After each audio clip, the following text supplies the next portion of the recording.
rasti u jaslama dječjim, rasti i cvjetaj zemljo radnih ljudi, i neka mir nad tvojim ljudima vlada, mir tvojim lađama napuči i tvome danu što se vedar budi.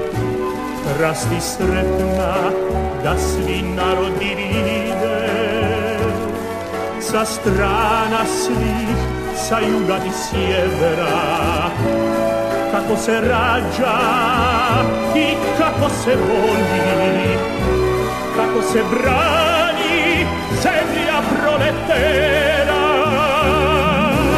Rasti cvjetaj pod zvijezdom slobode, pod rukom partije i pod srcem Tita. Rasti cvjetaj pod zvijezdom slobode, pod rukom partije i pod srcem Tita.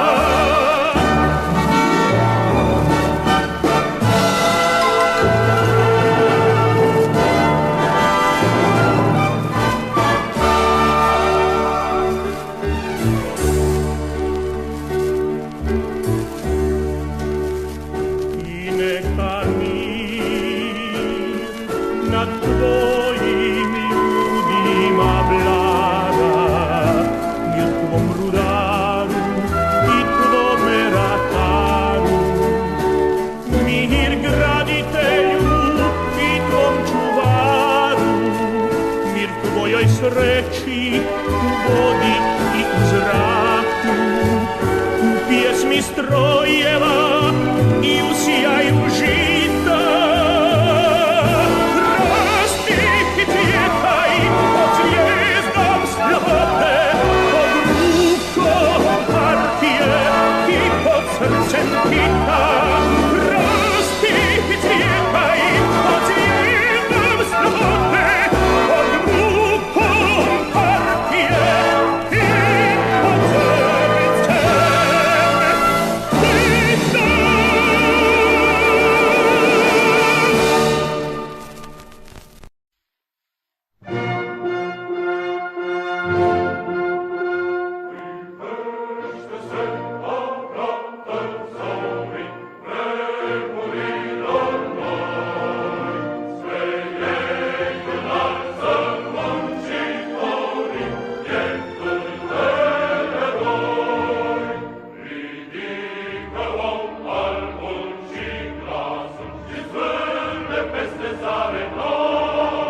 до самых окраин, с южных гор до северных морей. Человек проходит как хозяин необъятной родины своей. Тут жизнь невольна и широка, точно Волга полная течет. Молодым везде у нас дорога, старикам везде у нас почет. Страна моя родная, слава мне, полполей. Я другой такой страны не знаю, мне такой на тысячу лет. Я другой такой страны не знаю, мне такой на тысячу лет. За столом никто у нас не лишний, по заслугам каждый награжден. Золотыми буквами мы пишем всенародный сталинский закон. Этих слов величие и славу никакие годы не сотрут. Человек всегда имеет право на учение, подвиг и на труд. Страна моя родная, слава ей, полполей. Я другой такой страны не знаю, я такой на тысячу лет. Я другой такой страны не знаю, я такой на тысячу лет. Над страной весенний ветер веет, каждым днем все радостнее жить. И никто на свете не умеет лучше нас смеяться и любить. Но сурово брови мы насупим, если враг захочет нас сломать. Как небесную родину мы любим. Good evening, everybody, and welcome along. It is the 18th of February 2024. Time is 22:35 of the evening in good old Greenwich Mean Time, and this being, of course, broadcast to you from, if not the centre of the old Imperium, then relatively close to it in grand geographical terms. And today, the title of the programme is The Ruthless Criticism of All That Exists. Now, my thanks to Martin, who I believe is with us in the chat tonight, for mentioning this phrase in the context of a discussion on the Telegram group about the recent, fallout from the recent Putin interview, shall we say, and my critique of the not just Putin himself and the official ideology of the modern Russian state, but also the way in which certain people who claim to be communists treat Putin as if he was some sort of divine being handing down directives carved in stone, rather than what he is, which is a capable state manager who looks like a genius when you put him next to Rishi Sunak or Joe Biden. In fact, a wet flannel looks like a genius next to Rishi Sunak or Joe Biden or Olaf Scholz, but who certainly isn't the philosopher king that he's, I think I will use the term, fanboys treat him as. He is a man like anybody else, and with his limitations and his strengths. Now, the reason I wanted to talk further about this is to address the question that Martin and others raised, which is the question of the support for the special military operation, which I think it's fairly clear where we on this channel stand upon that question, and also how this relates to the Trotskyite usage of the phrase, shall we say, from Marx, which we're going to visit tonight in this episode, because the phrase comes from an 1843 letter from Marx to Arnold Ruge, and it deals, of course, with the revolutionary events in Germany at the time. So I'll just post that in the chat so you can take a look at it.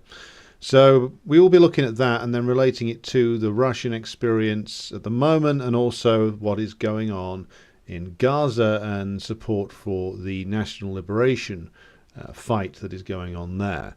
So, before we get to any of that, though, it's important that we do our traditional greeting to those in the chat. So, we have, joining us from Brazil, I believe, it's Guy Schreur. Good, I believe, afternoon to you. Banana Bender from the other side of the world and already in tomorrow, Monday morning for you. Good morning.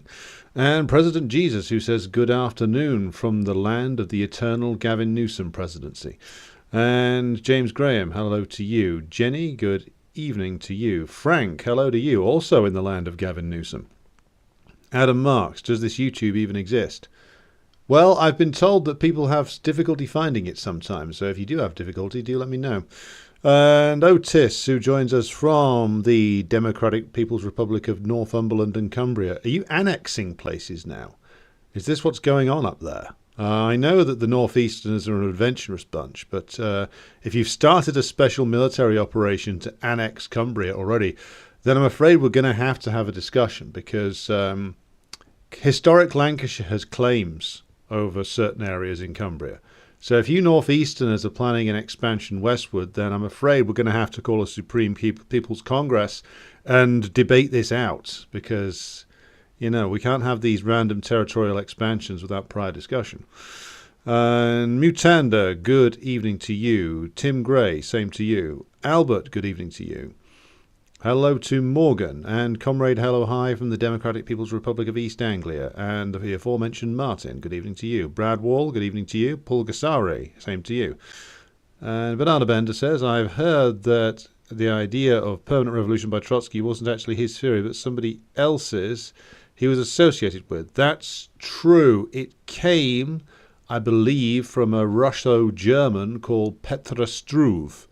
He was the first one to use some of those theories. Something to revisit, actually, in the future. But Trotsky did acknowledge that much later, but very much later. And hello to Slava, whose discussion that we were having on the Putin interview triggered the thought process that led to this stream, so thanks to her as well. Gonzalo, good evening to you in Madrid. Dan Kavalik says, loving the show. Good to have you here, Dan.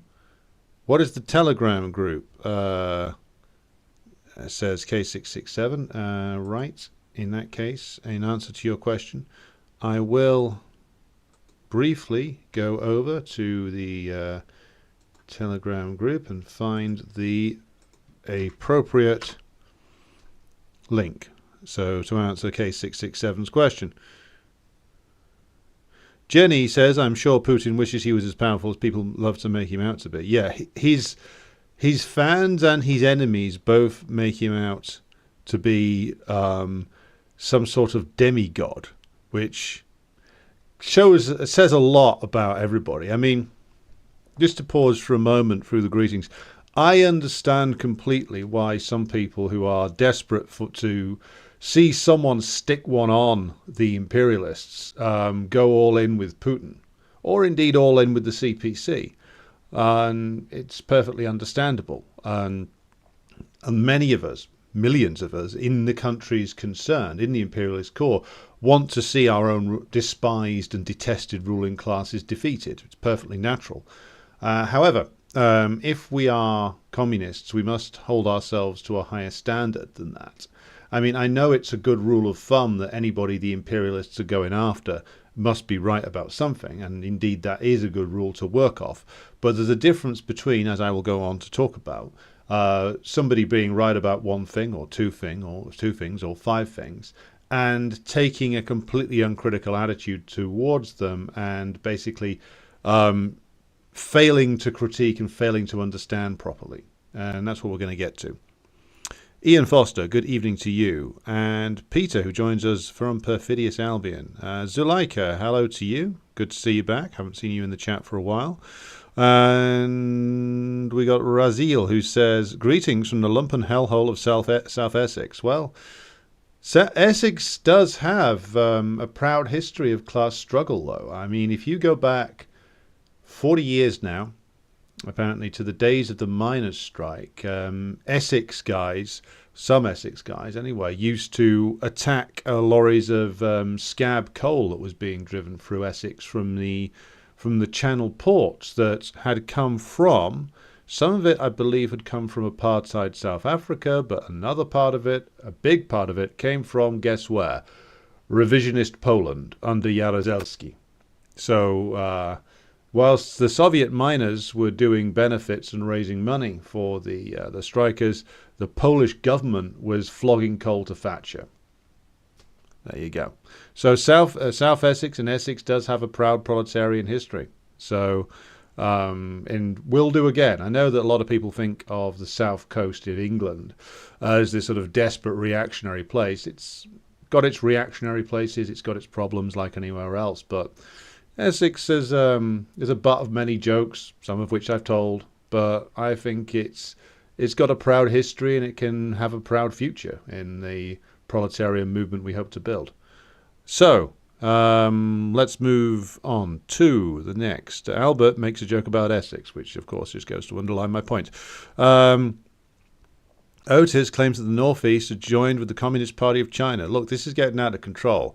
I know I said that people's democracy should be established in the historic counties, but you lot in the Northeast have run out of control. Have you all had too much Nuki Brown or something? Or is this because Newcastle's season has stalled? Jenny was enjoying the discussion with Slava. That's good. And we've also got Mary who's joined us, who's happy that she's caught it live. Well, glad to be of service, Mary. One other piece of housekeeping before we get fully underway, of course. Apparently on Tuesday of this week, it is going to be Day X, which is the day that Julian Assange's final appeal starts to be heard, I believe. And that's there's a series of events starting down in London at 8:30 in the morning on a Tuesday of this week. So be sure to get there if you possibly can. Let me just find the relevant link for you to look at here. There's a series of... Yes, here we go. Series of things involving support for Julian Assange going on Tuesday the 20th, 8:30 to 3:30. I'll just post the link up in the chat now so you can take a look at it. That's from the CPGBML website. And speakers at the Royal Courts of Justice include Dr. Bob Gill, who's part of Doctors for Assange, Daniel Fuchs, artist and long-time campaigner for Assange, Richie Medhurst, Heiko Koo, and my comrade Jyoti, Vice Chair of the CPGBML. So get down to that if you possibly can. I can't. My travel budget for the month is already long gone. But be sure to get there if you can. So, right. Zuleika says, as someone who grew up in East Cambridgeshire, it's nice to see so many East Anglians in the chat. Oh my God, there's a Communist Party of Cumbria now. Jesus. Looks like I'm going to have to come up there and try and sort this out. This is just... the counties in England are running out of control. This is what happens when English counties get into competition with each other. And we've got somebody in the chat who goes by the name of Disgusting Act, which I can only assume refers to his cabaret routines. And good evening back to you, sir. I'm assuming it's a sir. So, welcome along. We will begin now with a consideration of the title, which is the ruthless criticism of all that exists. And I'll begin by reading out what is going to be a couple of 3 paragraphs from Marx's letter to Rug, September 1843. This was written and sent. Now, I'm going to do this in order to demonstrate the point that I'm making here, which is, as always, when people take a line from Marx and abstract it completely from the rest of the work that it's in, it tends to end up on the Trotskyite list of failed tactics to justify themselves. So, of course, the biggest culprits for that are the so-called atheists who routinely repeat that religion is the opium of the people without ever bothering to read the very beautiful, very sad and melancholic, but also, I would also say, hopeful quote from Marx about the tendency of human beings towards religion, the need for belief in class-based societies, of course based on exploitation, and why we may shed it in the future. So with that in mind, I will proceed with the reading of these particular sections that are of relevance to our discussion tonight. And if you're following along, this is third paragraph down. Line begins with the internal difficulties. So I will read the quote now.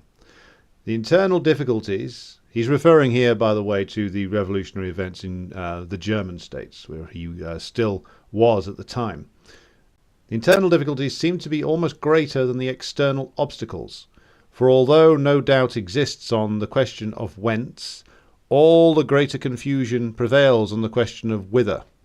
Not only has a state of general anarchy set in among the reformers, but everyone will have to admit to himself that he has no exact idea what the future ought to be. On the other hand, it is precisely the advantage of the new trend that we do not dogmatically anticipate the world, but only want to find the new world through criticism of the old one. Hitherto, philosophers have had the solution of all riddles lying in their writing desks, and the stupid exoteric world had only to open its mouth for the roast pigeons of absolute knowledge to fly into it. Now philosophy has become mundane, and the most striking proof of this is that philosophical consciousness itself has been drawn into the torrent of the struggle, not only externally but also internally.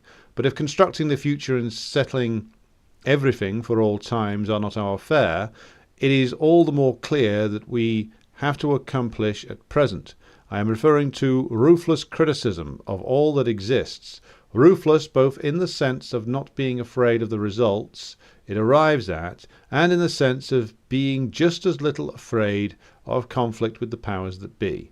Therefore, I am not in favour of raising any dogmatic banner. On the contrary, we must try to help the dogmatists to clarify their positions for themselves. Thus, communism, in particular, is a dogmatic abstraction, in which connection, however, I am not thinking of some imaginary impossible communism, but actually existing communism as taught by Cabet, Des Amis, Weitling, etc. This communism is itself only a special expression of the humanistic principle, an expression which is still infected by its antithesis, the private system. Hence, the abolition of private property and communism are by no means identical, and it is not accidental but inevitable that communism has seen other socialist doctrines, such as those of Fourier, Proudhon, etc., arising to confront it, because it is itself only a special one-sided realization of the socialist principle. And the whole socialist principle in its turn is only one aspect that concerns the reality of the true human being. But we have to pay just as much attention to the other aspect, to the theoretical existence of man, and therefore to make religion, science, etc. the object of our criticism. In addition, we want to influence our contemporaries, particularly our German contemporaries. The question arises, how are we to set about it? There are two kinds of facts which are undeniable. In the first place, religion, and next to it, politics, are the subjects which form the main interest of Germany today. We must take these, in whatever form they exist, as our point of departure, and not confront them with some ready-made system, such as, for example, the Voyage en Icarie, which is a reference to some piece of writing by Etienne Cabet, apparently, which I haven't read. So, what, therefore, can we tell from this particular quote? Now, first of all, it is commonly cited by what I will only describe as opportunists that Marx in this early period was more, as you might say these days, humanistic, that this was a trend in academia in the West in the early 1990s, post the Soviet collapse. It was to say that the real Marx needed to be rescued from the dreadful mechanistic Marx that was put forward by Lenin and Stalin and others, and that the real Marx wasn't actually the Marx of capital or the Marx of Grundrisse, or the Marx who wrote Forward to a Critique of Political Economy, or any of the later works of Marx, the Marx who wrote The Civil War in France, or the 18th Brumaire of Louis Bonaparte. No, the real Marx was to be found in the period, well, we're under discussion here, 1843 to 1848. They almost want to rule out the manifesto itself. There was this trend in the early 1990s to the late 1990s, I think, which said that the real Marx had to be found in the 1844 economic and philosophic manuscripts and his early letters. And it was at some point there was an epistemic break whereby this good Marx became the dreadful mechanistic Marx of of Capital, etc. I can only assume that those who actually made that criticism never read Capital.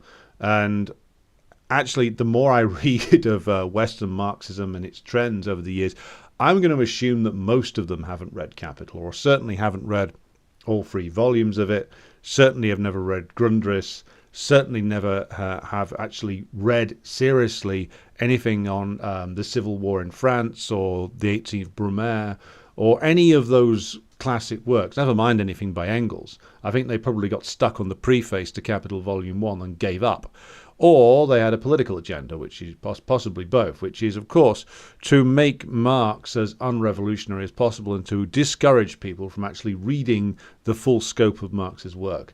Because from this earliest example, where he is possibly more Hegelian, to the very latest of his writings, just before his death in 1883, what we see is, of course, a continual intellectual development, a ferocious research into all that exists, and the continuous and building philosophical, economic, historical project, the creation of dialectical and historical materialism, the apotheosis of which, the apex, shall we say, are the 3 volumes of Capital, Grundrisse, and the unofficial 4th volume, I think.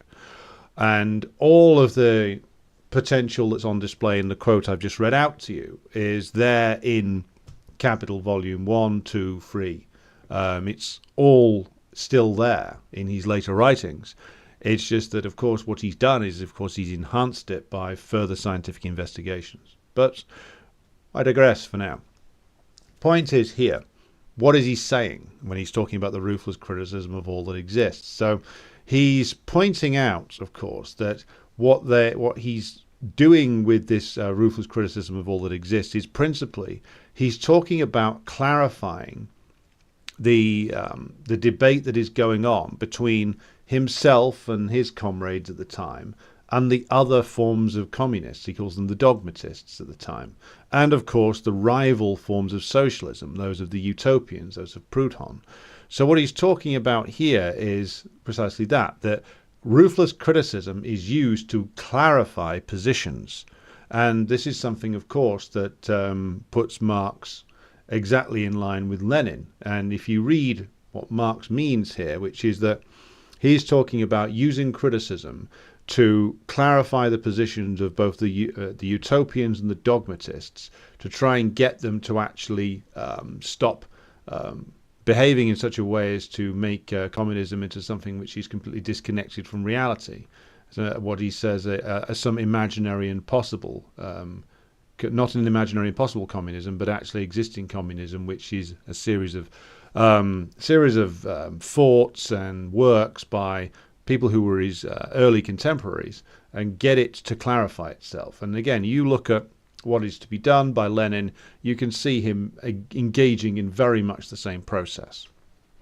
So when we're talking about the ruthless criticism of all that exists, what we're talking about is, according to the man himself who coined the phrase in 1843, is the addressing of points that need to be clarified, interrogating things that need to be clarified. Now, how does this link up with the point about Putin and the various opinions he expressed in that interview with Tucker Carlson, and the way in which he is discussed in leftist, or I should say communist and anti-imperialist circles?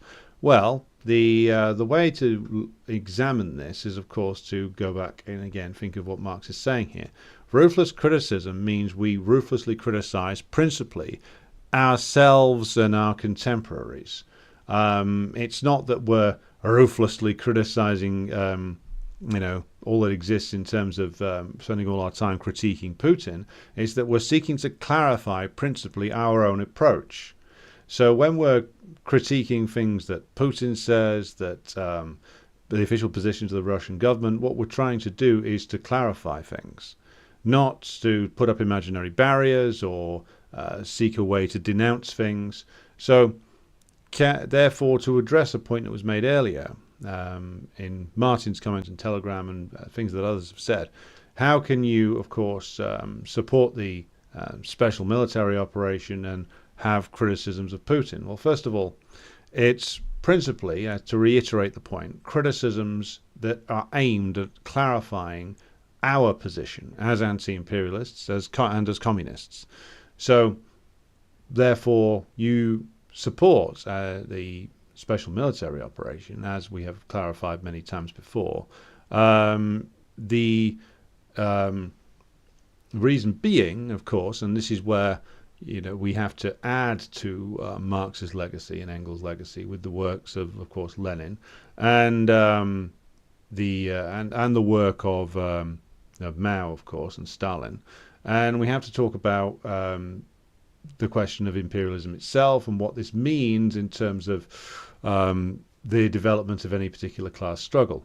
Now, of course, the Russian government, as it exists now, and we've covered this on many occasions, is a capitalist creation. It's based on an anti-communist coup two, in fact, 1991 and 1993. And I've done episodes on both of those things back on the Patreon site, if you want to go back and listen to those. The end of the Soviet Union and Black October 1993. But, of course, nothing ever remains stagnant or purely stationary. Everything is always constantly in flux. And so, therefore, what was an anti-communist government started by an anti-communist coup in 1993, based on creating a constitution that was designed at suppressing any remnants of communism and socialism inside the USSR, as was. Of course, bad things can turn into good things, to quote Mao.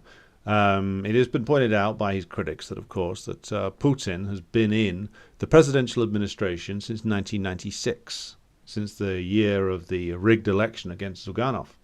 And, of course, he has been making all kinds of anti-communist comments for many years now.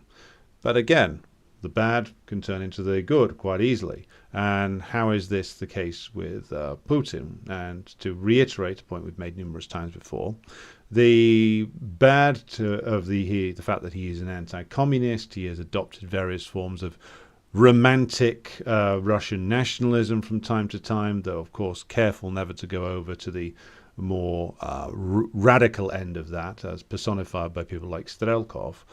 He has indulged in all kinds of reactionary speechifying over the years. He has backed up palpable lies in the form of the ascribing blame for the Katyn massacre of Polish soldiers on the Soviet forces, even though this was a massacre carried out by, of course, the Nazis. But, of course, under the pressure of imperialism and under the pressure of internal class struggles and dynamics within Russia, institutions are shaped differently. Political leaders are forced to change. And in this case, we are led to a point where Putin, against what he himself has observed with all of his initial instincts as a politician, has ended up in a place where he has now done more to restore Russian assistance for anti-imperialist struggles than some of his immediate predecessors in the later period of the Soviet Union. He has ended up undoing some of the damage done by Gorbachev by restoring support for, in some ways, for Cuba and for Venezuela, and to the struggle in Bolivia as well. He has aided the struggles in the Sahel against French imperialism, which I get the feeling he must have rather enjoyed, given the fact that he quite obviously dislikes Macron, not alone there. And the removal of the French from West Africa was, of course, something that prior to the Gorbachev era, the Soviet Union had provided some assistance to. So via the fact that imperialism just simply would not allow the Russian ruling class or the Putin system to sit and to actually play the role that they kept telling the US imperialists they wanted to play, the Russian system, personified by Putin, ended up being pushed and battered into taking more anti-imperialist stances. So the way in which we then consider Putin is, of course, to admit when things are being done that are positive and progressive, and to deal with those, because of course the struggle to remove the French from West Africa, though it is of course principally a struggle carried out by the Nigerians, the Malians, and the Burkinabes themselves, the fact that they are able to turn to an external non-imperialist state for assistance is clearly progressive. And the fact that, again, the Russians militarily backed up Venezuela when it was required, that the Russians gave assistance to Maduro himself in terms of providing apparently special security forces to guard him against an assassination attempt. All of these are progressive things. So when it comes to the domestic side of things, Putin is still, of course, running a capitalist system. He's still, of course, prone to making ludicrous anti-communist statements. But then again, we as communists can't be acting like a bunch of junior trots throwing hissy fits every time somebody says something mean about us. No matter what things Putin wants to say to try and redeem Tsardom, or try to lay the blame for the current troubles in Ukraine at the feet of Lenin or Stalin. Fact is that all of the objective conditions that are unfolding as a result of the special military operation carried out by the Russian armed forces are pushing the world more towards the re-emergence of the struggle for a workers' state in many places, and the struggle to rebirth communism. Now, whether Putin, as a leader, a man who was in his adult life has spent most of it as sometimes a member of the Communist Party of the Soviet Union, but I get the feeling that didn't mean a great deal towards the end. But most of his active political life has been as an anti-communist. To end up in a situation where he is objectively aiding the re-emergence of communism, not just in the East, but of course in the West, it's probably not something that he would have had in mind way back in 2001 when he was trying to build a relationship with George W. Bush, or back when he was addressing the Bundestag in Germany, and also in 2001, and thinking that he was building a commercial relationship that would guarantee the development of Russian capitalism. Probably not something he had in mind at all. But then again, the objective situation will have its way with us all, one way or the other. So even somebody who came up through that system, as we've said before, it marked him and those around him far more than any of them are prepared to publicly admit. And the legacy of the Soviet Union, it being what has fundamentally saved Russia from the predation of the US imperialists, will also have its impact. Let's remind ourselves that the reason why the Russian Federation can now outstrip the decaying Western powers is precisely because of what was denounced by Gorbachev as Brezhnev's militarism. To give credit where credit is due, the vast arms build-up done by the Brezhnev in the Brezhnev period was denounced, of course, by the imperialists because it was putting the Soviet Union in a situation where it was at least on military parity with them. And now it forms the basis for the successful expansion of the Russian armaments industry. And what is still the mainstay of the Russian armed forces in terms of tanks? Well, you've got some T-80s, I believe, The newer tanks that are designed post 2000s in the Russian Federation, but the mainstay of the Russian tank fleet, I believe, is still the T-72, designed in the Soviet period, updated. If you looked at the photos that came out of Putin's walk around Uralvagonzavod, the giant tank plant, it was all they were updating, building updated T-72s, which of course updated with modern electronic warfare elements to them and various different anti-drone devices, but still based on the design coming out of the old USSR. The reason why the US imperialists can't just walk into Russia and try and take out its cities is because of the nuclear weapons shield that was again built up by the Brezhnev era. In the Brezhnev era, where the Soviet Union achieved parity. I'm not sure of the exact numbers, but at least they were. I think they were ahead. No, they were ahead definitely in the number of warheads. Now, what did that force the U.S. imperialists to do? Together with their defeat in Vietnam, it forced the U.S. imperialists to actually engage in arms reduction talks with the Soviet Union seriously for the first time in the Nixon era. Yes, they had other motivations, but it was only because that the Soviet Union had caught up with them and was threatening to surpass them in nuclear armaments that they were finally forced to agree to make reductions in their own. And of course, there was the additional trouble with the US economy in the early 1970s. But this isn't going to turn into a Brezhnev appreciation hour or anything like that. But I was reading recently the book by Ludo Martins, which I've recently run through a translation device. It's turning out to be quite well translated, the occasional error. If you want a copy of it, let me know. It's called The Velvet Counter-Revolution. It's not available in English, only in French, Italian, and Portuguese and Spanish it's available in, but you can't get it in English. So I've made this auto-translation. And it's a very interesting book because it's Martins, who I believe was a Maoist of some variety in his early years. He's doing a properly dialectical analysis, not just of the collapse of the Soviet Union, but his own faulty political positions.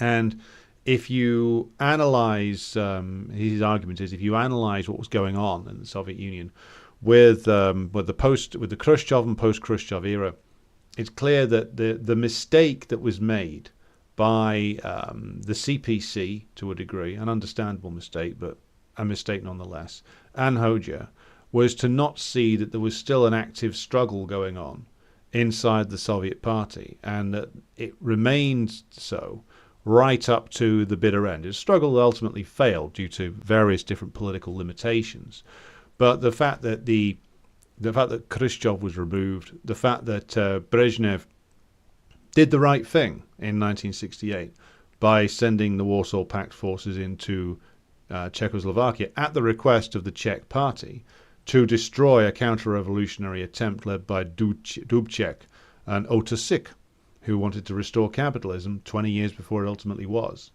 So this was a struggle that was active between a revolutionary and a revisionist wing. Yes, the Brezhnev era saw a lot of things go wrong, but you have to acknowledge that a lot of things actually were done right then. Certain decisions were made that were correct. And the abysmal thing that I find is that the revisionist parties in the West, particularly the British, the French, and the Italian, and the Spanish, all degenerated into Euro-communism, became more and more anti-Soviet as time went on. When it is in actual fact, the priority should have been, regardless of one's qualms, shall we say, or critiques that you might have, legitimate critiques of the USSR, ultimately our primary concern and objective should have been to remember what Stalin said, which is that without the USSR, the whole question of not just communism but workers' power would get set back for a generation, and the blackest reaction would set in. So I'm not talking about here about cheering on Brezhnev or anything like that. What I'm talking about is, of course, what should have been done is an unconditional defense of the gains of the October Revolution and an unconditional defense of the USSR's existence. That's what should have been done, and an unconditional opposition to things like Solidarność in Poland and to the various other so-called dissident movements. Instead, the communist parties in the West, rather than being that unconditional defense of the gains of October, ended up dancing to the tune of the Social Democrats and the reactionaries and cheering on the collapse of the Soviet Union. If not cheering it on, then aiding in their own small way the revisionist forces which led to the collapse. And so, moving back to the question of Putin, and to revisit what Mao said about the primary contradiction. The primary contradiction, overwhelmingly, that he's facing us right now is is declining but still very aggressive and dangerous U.S. imperialism, declining U.S. monopoly capitalism, and while we're at it, its loyal servant servant's the wrong word. Its loyal assistant, decaying British imperialism. So, let's go back to Putin. Why do we support the special military operation? Because the special military operation became, via the heroic efforts for nearly a decade by the workers of the Donbass, became the crucible around which everything else is moving, and out of which the changing world is being birthed. The other crucibles are, of course, the Sahel, to a certain extent, what may or may not happen in Taiwan, but also, of course, Palestine. So all of these are points of departure, shall we say, from the previous era. And our job as communists to have correctly identified the fact that it is decaying US imperialism, which is, again, the primary contradiction facing us now, necessitates us supporting, for not just for aesthetic reasons, but for reasons of very real practical necessity. To go back to what Stalin said again, the natural ally of workers in the imperialist countries is, of course, not their own ruling classes or the leftist or rightist petty bourgeoisie. It is, of course, those nations and peoples around the world who are fighting against imperialism. And that includes, of course, the Russians themselves, who are involved in a fight to ultimately preserve their independence and preserve their state. Because that is what US imperialism was actively and remains actively trying to take away from them. Now, yes, this doesn't mean that the US was going to send its fucking army into Western Russia. They would have been destroyed if they had done. But that they will constantly and without rest, ceaselessly try to undercut the Russian state, to foment coups, foment secession, all kinds of things that they will do to try and get to the point where the Russian state ultimately collapses. And as Putin entirely correctly pointed out, they've been at this since the Russian Federation itself was founded. Remember, the Russian Federation's constitution of '93, which of course the Communist Party of the Russian Federation identifies as being a big problem for them, and was warmly approved of by Clinton. At the same time, of course, the Central Intelligence Agency and MI6 were actively fomenting the rebellions of the Northern Caucasus, principally Chechnya, Dagestan, etc. Now remember something that our old friend, the late and unlamented Alexei Navalny, said, which is that he wanted to see Chechens and Dagestanis deprived of Russian citizenship. Well, in whose interest do we think he was saying that? And this is, of course, we mentioned this quite extensively yesterday. But point being that the question of whether the special military operation is justified on the basis that even if the Russian government had given up on the Donbass, it would, of course, only increase the destabilization in Russia itself as discontent spread, but also, if the Donbass had been crushed, it would have been used to launch operations into Crimea, which of course is regarded as Russia proper, and ultimately into the interior of Russia itself. And as we've seen very well, the creatures that run the NATO countries don't give two solitary fucks about the people of Ukraine. Neither do the Ukrainian compradors, as it turns out. And they are prepared to sacrifice them by the hundreds of thousands and the millions in order to get what they want, which would, of course, been destabilization of Russia, because, again, this is something that they very much need. So, and to go back to another issue that's raised over and over again, and I think is just worth underlining here. You get a lot of people saying, oh my God, why is Germany doing this? Why are they undermining their own industry? Why are they cutting themselves off from Russia? Etc., etc. Well, you see this with people whose programs I find quite useful, like Mercouris on the Duran and Christoforou. They say it a lot. Scott Ritter says it a lot. Why is Germany doing this to itself? Why is it being so irrational? And my answer to those critiques is that it's not being irrational. It's actually entirely rational that the German ruling class would support a campaign to destroy the current government of the Russian Federation. It has to be understood in terms of Germany being an imperialist power. Yes, one that plays a subordinate role to the United States, and has done, of course, since the Federal Republic was founded after World War II. But it still has its own imperialist interests. And so it's in the pursuit of those interests that it has joined in this crusade in Ukraine since, at least 2014, maybe earlier. I think the Germans were not quite as enthusiastic about the 2004 Orange Revolution, but they were certainly on board for it. Because, of course, German imperialism wants to get its share of the loot if Russia was to be successfully subordinated, ruled by a Khodorkovsky or some kind of other stooge, or just destroyed. They would prefer, I think, to hand it over to be run by some very stable, non-drunk Yeltsin-type figure who would do what Yeltsin was unable to do in the 1990s. And, of course, that would mean acceding to the demands of the rabid officials in the Pentagon and the Ministry of Defense in London. That would mean, of course, removing Russia's nuclear weapons and ability to defend itself, which, of course, a Comprador government would be charged with doing. And for the German ruling class, this all makes complete sense. They were getting cheaper energy from Russia, but how much more profitable would it be if you were actually able to control the source of that energy? How much more profitable would it be if you were able to dismember Gazprom and have direct control of its pipelines? And you were just basically paying a Comprador regime in Moscow, or several Comprador regimes if you broke up the country, to be essentially caretakers and security men for those gas and oil pipelines.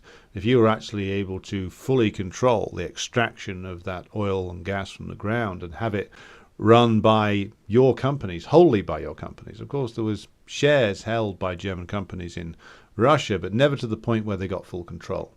So this is the reason why Germany and France and all these other countries where it is said by liberal critics, shall we say, of the current war on Russia as to why are they doing this, or it's completely irrational, my God, why won't they stop? They won't stop because it's not in their interest to stop. It's not madness. It's only madness if you don't understand the policy and why and what it derives from. Their policy derives from the fact that these are imperialist powers, and these are imperialist powers which are in a block together, and sometimes they work together, sometimes they work against each other, but they're all working together against Russia because the prize there is huge, just as they will all work together against China because the prize there is even bigger. And they will do so because they could never fully subordinate either country. They were happy to take advantage of the cheap labor in China, but then they realized, of course, that the Chinese were going to outstrip them, etc., etc. So, again, with slight digression there, but the policies of the major European powers are not irrational. And the reason why they're all so unified and going after this is not some kind of collective madness. It is entirely rational when you consider that the Netherlands, Germany, France, Italy, Spain, and of course Britain are all imperialist powers to one degree or another, and all of them are in a degree of crisis which necessitates a requirement for looting of resources and exploitation of new sources of labor and the ruining and destruction of a independent state like Russia is on a vast scale to restore profitability to their own systems. This is what's driving their policies, and from the point of view of them being imperialist powers in crisis, their policy makes complete sense. And so it makes complete sense for Boris Pistorius, not the running murderer from South Africa, for Boris Pistorius, the German defense minister, to stand up and say, we will be with Ukraine to the bitter end. We will keep Ukraine going. And it makes sense for the Europeans and the British to try and pick up the tab if the divisions inside the American political establishment get too much. Because the only aim now is to keep this thing going as long as possible in order that they can somehow find some way of getting that dastardly Putin and his group out of power and destabilizing the situation. They're not going to get their way. The more they try and do this, the more of a very brutal political education they're giving millions upon millions of Russians as to the nature of the West. And it's a political education that many Russians will find valuable. So, to go back to the original point about the ruthless criticism of all that exists, we criticize and we engage in such disputations amongst ourselves in order to clarify our position. The position itself of the total and complete support for the special military operation is, of course, something which has been clarified by discussion over and over and over again, and is animated by the fact that it arises out of the primary contradiction facing, of course, the Russians themselves and us, and, of course, the advice, the very pertinent advice given to us by Stalin, which is that we, as workers in a country facing, in an imperialist country facing a crisis of imperialism, our allies, our natural allies, are those who are seeking to assert independence and to escape the clutches of imperialism. Russia very nearly fell into being just a pure vassal state of imperialism. They got away, and they've never forgiven Putin since. And to give the man credit where it's due, of course, that's probably why he was careful to have his government pay off the IMF debts. So, let us just end this particular point by saying that how does this differ from like the Trotskyite and pseudo-Maoist usage of the term? Well, they don't use it to clarify and strengthen their own position. Not really. What they do is when they cite that phrase, they then start babbling on about why they can't possibly support X, Y, or Z, why they can't support Putin because he's a capitalist, why they can't support the struggle for the liberation in the Middle East because of, Hezbollah, is a Shia party that's, run by fundamentalists or something. And we have to keep criticizing them and never seek a point of unity because Marx said this, blah, blah, blah. No, revisit the quote. Marx's quote itself, both the direct situation he's dealing with and the method he's outlining, is about clarifying our approach to communism and not talking about abstract things, but by ruthlessly criticizing our own positions and interrogating our own positions vis-a-vis relationship with anti-imperialist forces, then we can reach a stronger understanding of them. And to go back to what I was saying earlier, that doesn't mean just simply sitting there and buying a Putin t-shirt and waving a Russian flag. It means understanding fully why we back anti-imperialist forces, why we back Russia, which is a powerful state but which is non-imperialist, and why we back them in the struggle in the special military operation. And we do so without apology and without regret and without caveat, because, of course, we have the wisdom left to us by Lenin, by Stalin, and by Mao to add to Marx's method. Of course, Trotskyites don't have any of that, and so-called Maoists have never read Mao. So they just take a phrase, they completely abstract it from everything else that Marx says in that quote and the method he's following there, and start screaming it as a justification for adopting something which seems like it's very radical, ultra-left slogan about no war but the class war, or unity amongst workers, or, Palestinians and Israelis, unite and fight, stuff like that, which is, by the way, the contents of the leaflets I took recently off some Trotskyites at a demo, which read like just some... I can't believe I was handing those out 10 years ago. It's so fucking embarrassing. But that is the difference. Trotskyites and hysterical Maoists look for a way to sound like the most radical thing in the world. But because they don't have a method other than just sounding like the most radical thing in the world, what they end up doing is, of course, just being relentlessly opportunistic and easily collapsing into open opportunism and reaction. So, let us now return to comments and questions from the chat. Right. Roddy, good evening to you. Disgusting Act says it's a sports reference. Well, I'll take your word for it. Hello to Kent in Minneapolis. Yeah, the modern idea of permanent revolution probably came from Alexander Parvus. Yes, I got it wrong. It's not Struve, but Parvus. Struve is a different guy. He was the leader of legal Marxism in Russia in 1901-02. Marxism that was acceptable to Tsardom. Parvus is different. Yeah.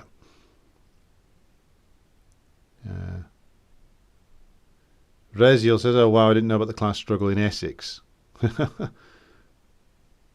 Well, glad to have you with us. If you are new to the movement, be sure to check out the Communist Party of Great Britain Marxist-Leninist website. And if you want to get active in communism, that's the place to go. East Anglia is revolutionary. We can all be revolutionary, comrade. Doesn't religion come into the base and superstructure theory? Asks Banana Bender. Well, religion is the superstructure, but of course the base and the superstructure are not... the arrows between them don't just go one way. So the base, of course, is naturally what the superstructure is built on, but the superstructure can then go back around and also inform and change the base.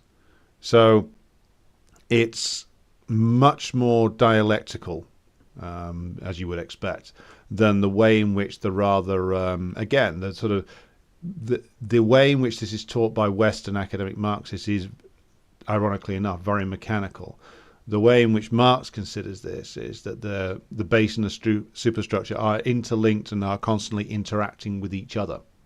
So yes, the base is the starting point, but it's not that the superstructure is just only informed by the base. Again, it cycles back between each other constantly. The good Marx is found in Labour. I take it you mean the Labour Party there, Albert, rather jokingly. Good evening to Marius, who's joined us.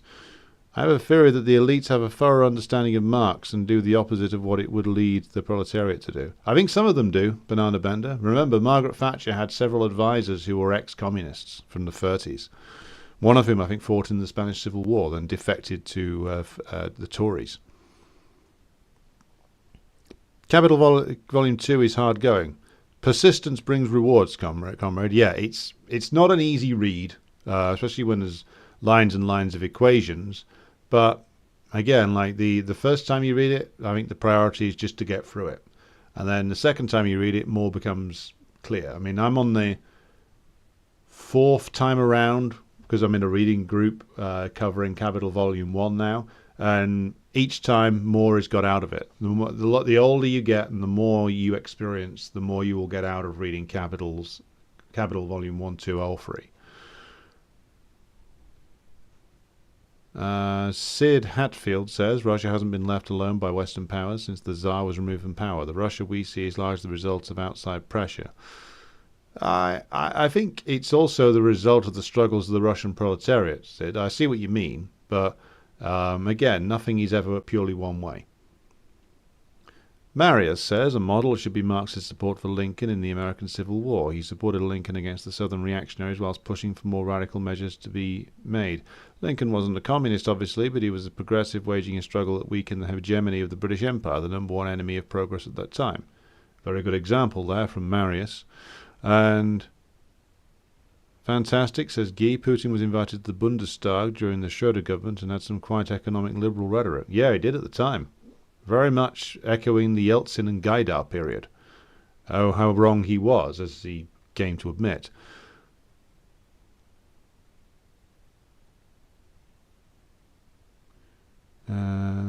Reality's way of sneaking up on you.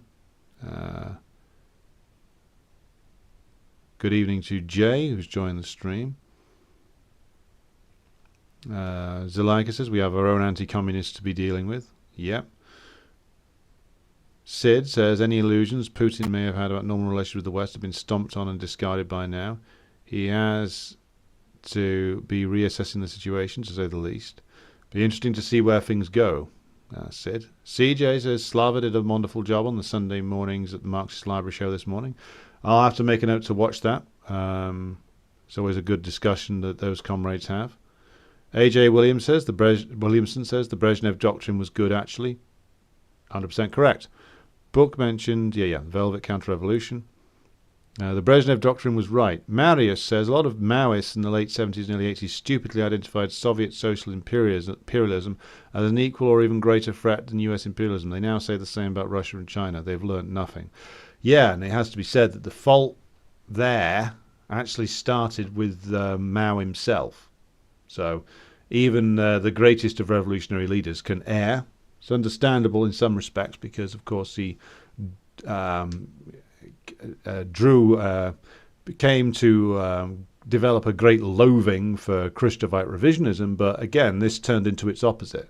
The sad and tragic clashes between the Soviet Union and China over their border disputes, all, of course, started by the Khrushchevite revisionists disconnecting themselves from the relationship with revolutionary China. But again, like the Chinese party also made a number of mistakes that took it in an ultra-left direction. Again, Hoxha did the same thing. So like the idea of Soviet social imperialism was always just utter crap. I've read all the stuff that Mao said about that and the stuff Hoxha said as well. Hoxha's stuff is just ranting. It's just completely non-empirical. It's like all assertions, and it's all based on the fact that he hates the Soviet leadership, which, whatever. But again, like a lot of people who should have known better inspired a lot of very poor theorizing, and all these theorists who ended up going ultra left against the Soviet Union, by the end of the 70s, they'd all turned right. It's like the Chinese leadership itself went from an ultra-left deviation to a right-wing deviation inside 10 years. And it started with, of course, them considering the Soviet Union was actually at least as bad, and sometimes they said it was even worse. I mean, Chinese foreign policy, not just in the Cultural Revolution period, but afterwards, was fucking atrocious. Like, even people who defend Deng Xiaoping will admit that the decisions they made in the 80s were awful. Like, they backed Jonas Savimbi in Angola. They backed, of course, our old friends, the Mujahideen in Afghanistan, jointly with the United States. So, like, an appalling set of decisions which led to some terrible, terrible alliances being struck. And as Marius says, their descendants in the West have learnt nothing. But then again, Western Maoism was always one of the silliest things going. Almost as silly as Trotskyism.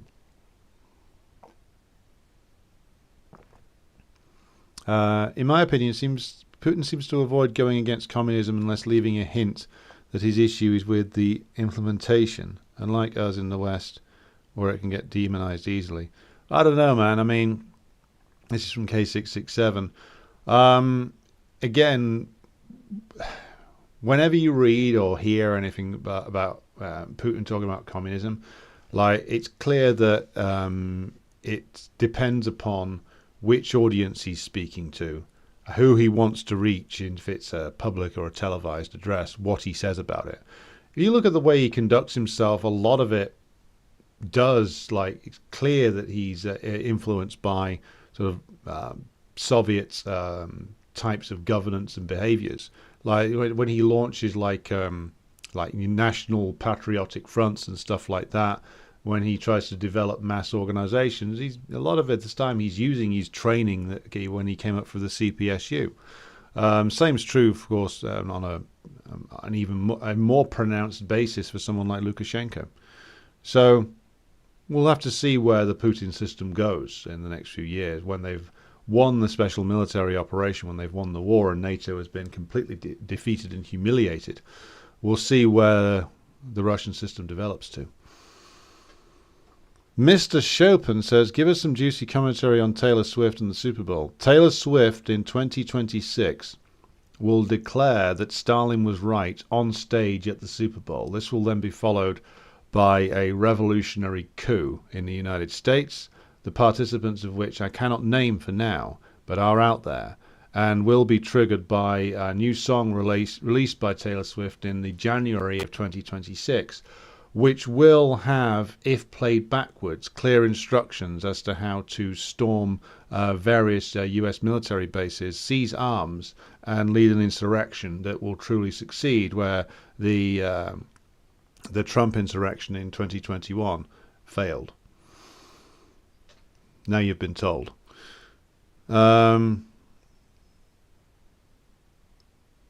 I don't own any Aussie Cossack Z swag. No, me and the Aussie Cossack aren't in business together, President Jesus. Though he seems to be a rather sort of an enthusiastic man, shall we say, about certain things.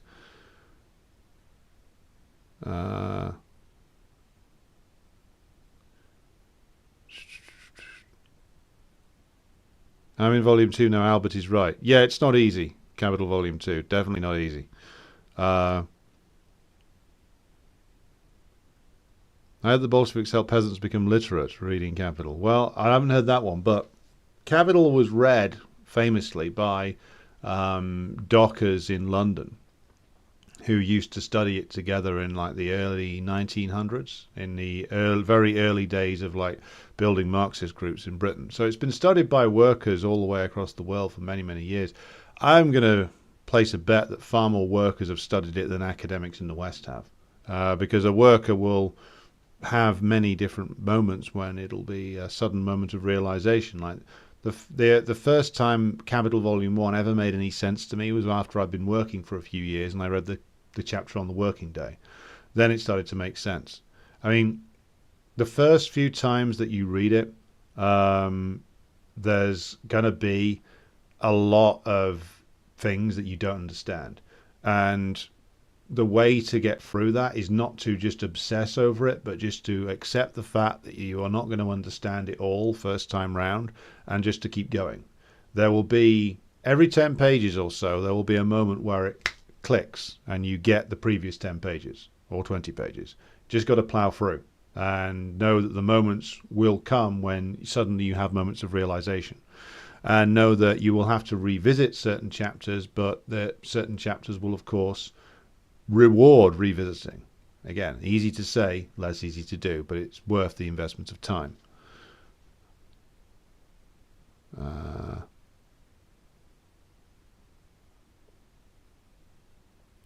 Did any communist parties take the side of Tito? Asks Comrade Hello Hi. Maybe. Not many, it must be said. I think most followed the USSR with the original split, though they did later build relationships with Yugoslavia. Marius says, Hoxha said that the DPRK wasn't socialist because they put Kim Il-sung portraits in more prominent places than Lenin. Yeah, Hoxha was a heroic figure in many respects, but I mean, the more you read of that stuff that he wrote, particularly after the 60s, it becomes more and more, frankly, deranged. And it becomes like cult-like. And to be honest, like, well, who was more right? Kim Il-sung or Hoxha? Who's still there? The DPRK. What disappeared? Hoxhaist Albania. Nothing like a test in practice. But also, I mean, Kim Il-sung was the leader of the Korean Revolution. So why would they, who always, by the way, acknowledged the fact that the October Revolution was crucial in starting the Korean freedom struggle. But why on earth would the Koreans put the leader of the Russian Revolution above their own? Like, it doesn't make any sense. Unless, of course, you've become basically a cultist. Banana Bender says, Savimbi went to the US begging for support. An anniversary of his death is actually in like 4 days. Why do Western countries have to sanction socialist countries if they always fail, according to them? Well, because they don't always fail, do they, Battle Cossack? I'm sure you know that. How does the UK and US embargo of RT relate to fascist tactics? Well, only in the sense that censorship's becoming more and more common. And eventually, once the pressure of the working class becomes intolerable to the ruling class, then fascism will be brought back. Now, they've already redeemed censorship and got people ready for that. What's needed now, though, is the cultivation of fascist movements that will be acceptable to large numbers of the petty bourgeoisie. It's not there at the moment because not enough of the petty bourgeoisie have been ruined, and the ruling class aren't under enough pressure to necessitate, from their point of view, the commissioning of the fascists to do their bidding. Because remember, the primary task of the fascists is always to smash the working class first and foremost. And without that, there's no need, without pressure from the working class reaching the point where the state can no longer handle it in the normal way, they've no need for the auxiliaries of fascism. Once they do reach a point where they feel like they need them, though, they will be very much brought out of the woodwork. The USA will fall apart by then, says Albert. Well, I hope not. I hope that the comrades in the USA can make a revolution. Potted Rodent said, Taylor Swift may be my person of the year again in 2026 if your prediction comes true. Trust me, I know. I have secret lines of communication. Martin says, or asks rather, as communists, should our outward-facing approach to West Asian resistance be different than our approach to Russian SMO? No.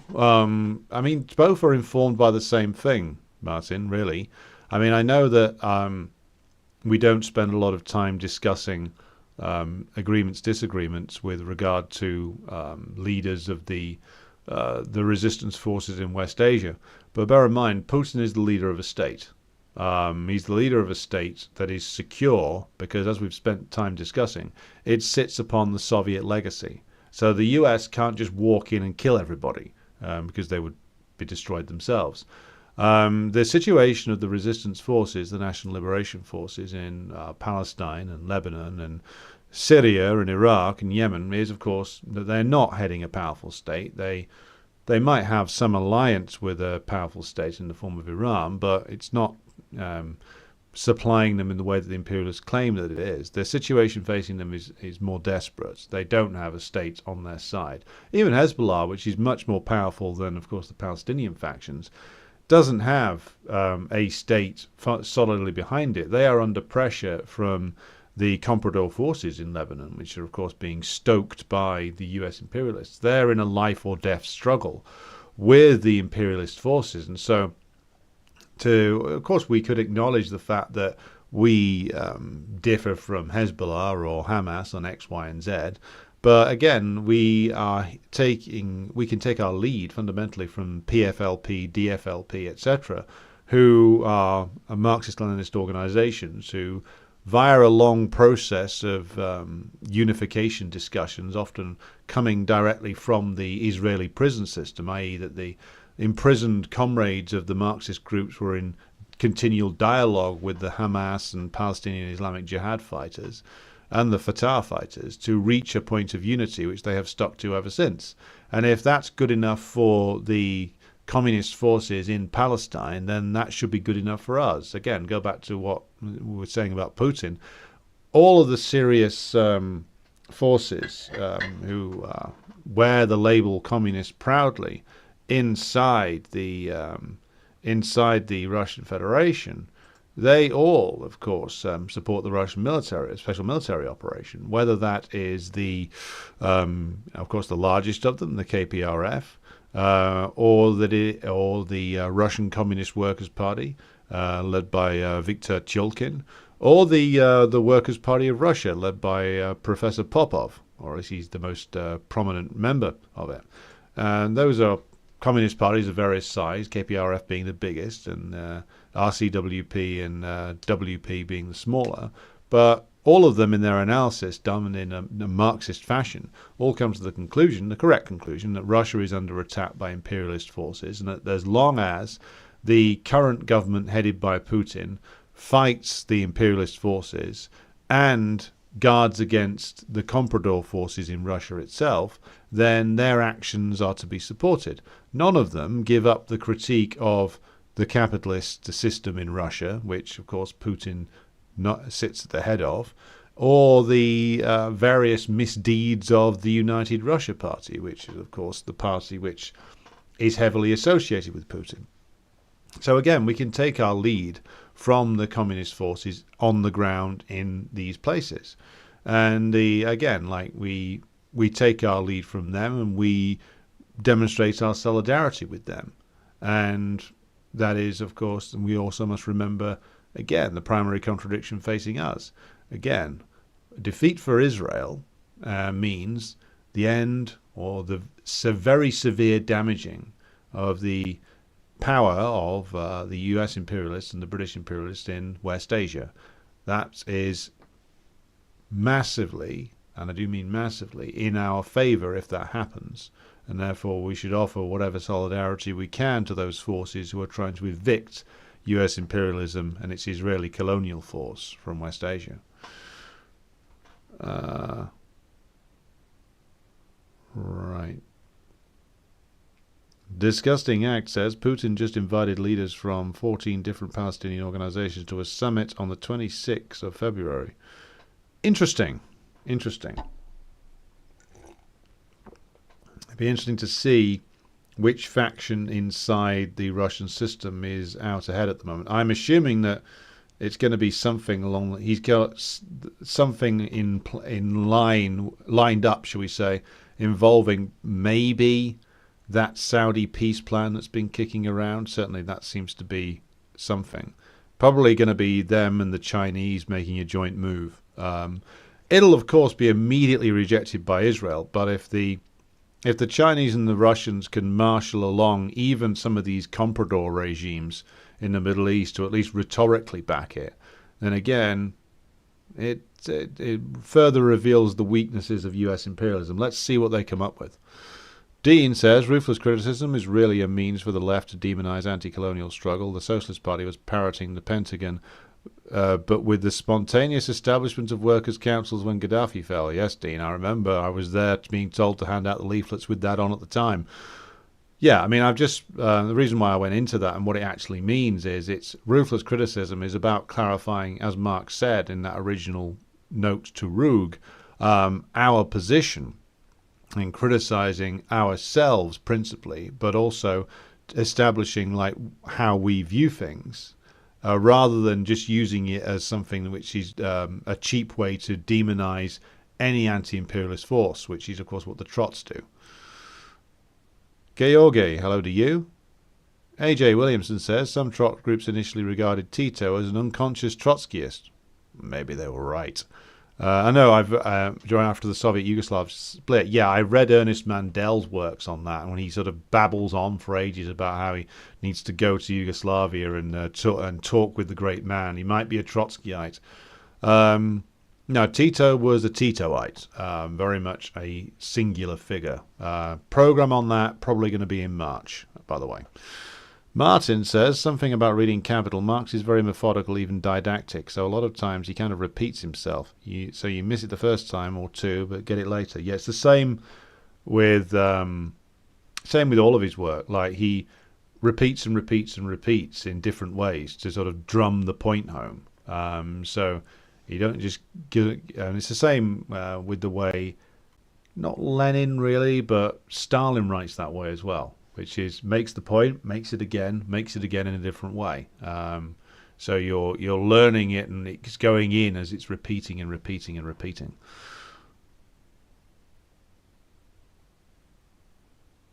According to your comparison between Kim and Hoxha, we can say Lenin was wrong because the Soviet Union is not there anymore.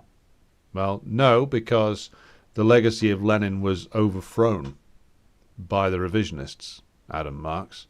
And Hoxha was wrong about a whole range of things. And to actually overthrow the Soviet Union, the revisionists had to destroy the legacy of Lenin, as many have chronicled, including Bra, Kieran and Kenny, Martins, and others.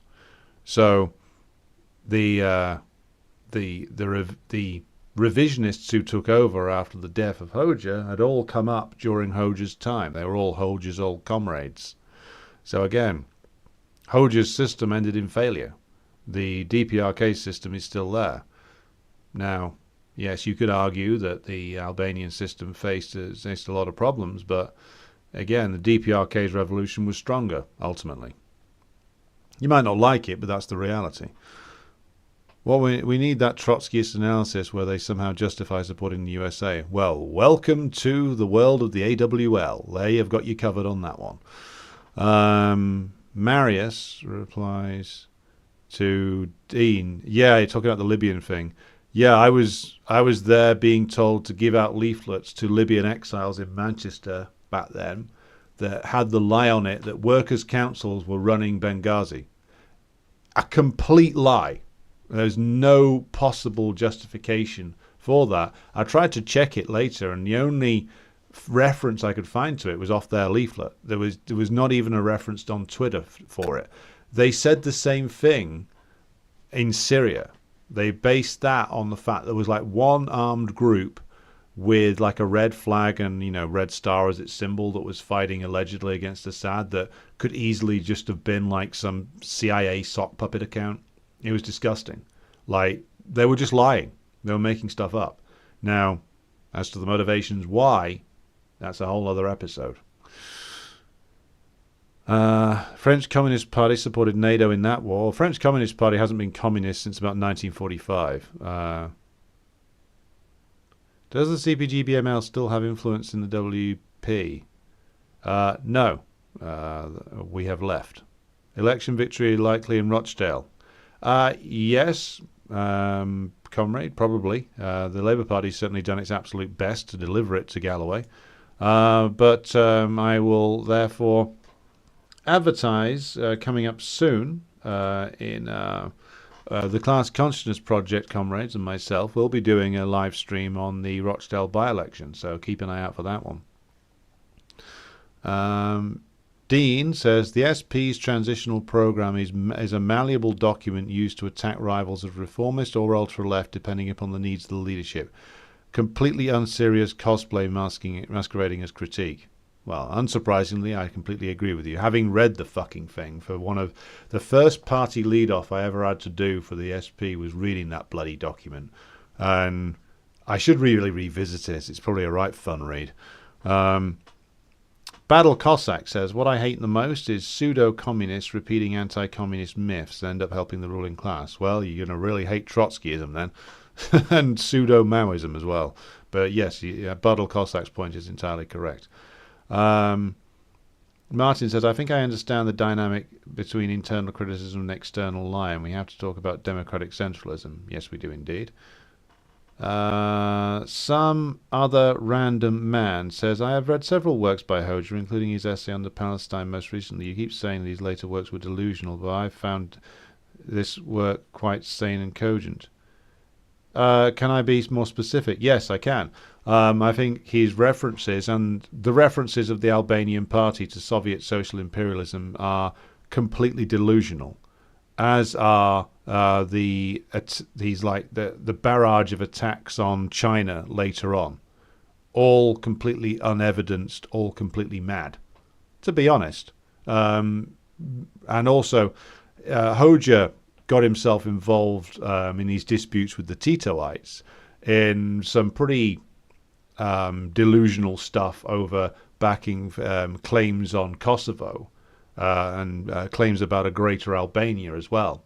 So some of Hoxha's stuff, yeah, you read it, and like his criticism of Euro-communism is almost absolutely correct. His criticisms of what he calls Soviet social imperialism and the restoration of capitalism in China are completely and utterly wrong. and completely over the top, and are just like, by the time you finish reading it, you're just reading somebody ranting, unevidenced, unscientific.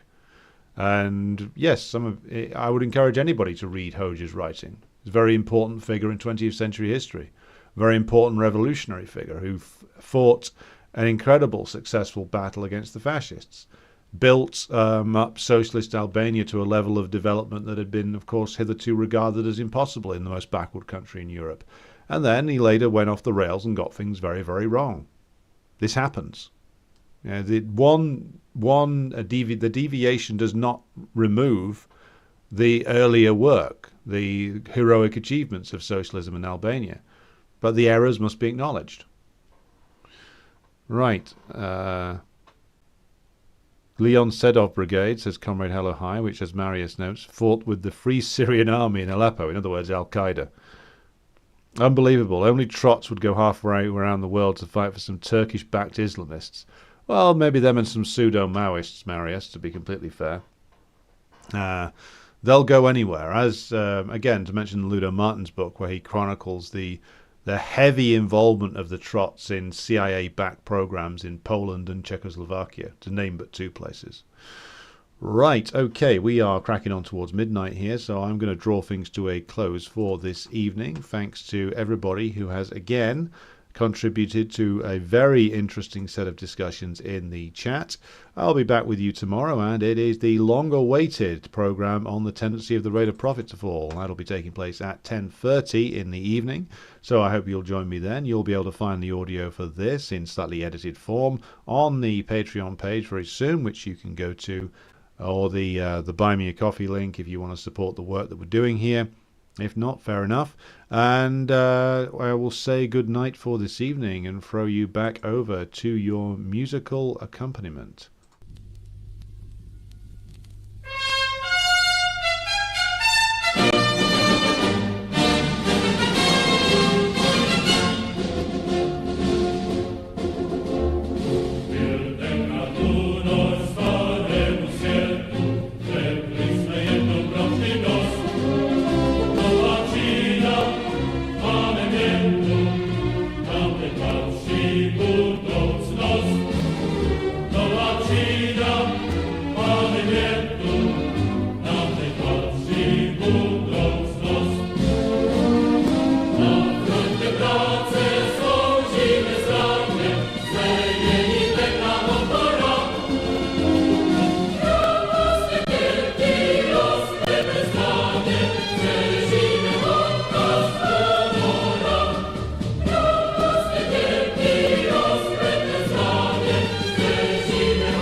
sretna pod suncem, rasti u jaslama dječjim, rasti i cvijetaj zemljoradnih ljudi, i neka mir nad tvojim ljudima vlada, mir tvojim lađama napučini i tvome danu što se vedar budi. Rasti sretna da svi narodi vide, sa strana svih, sa juga i sjevera, kako se rađa i kako se voli, kako se brani zemlja proletera. Rasti cvjetaj pod zvijezdom slobode, pod rukom partije i pod srcem Tita. Rasti cvjetaj pod zvijezdom slobode, pod rukom partije i pod srcem Tita.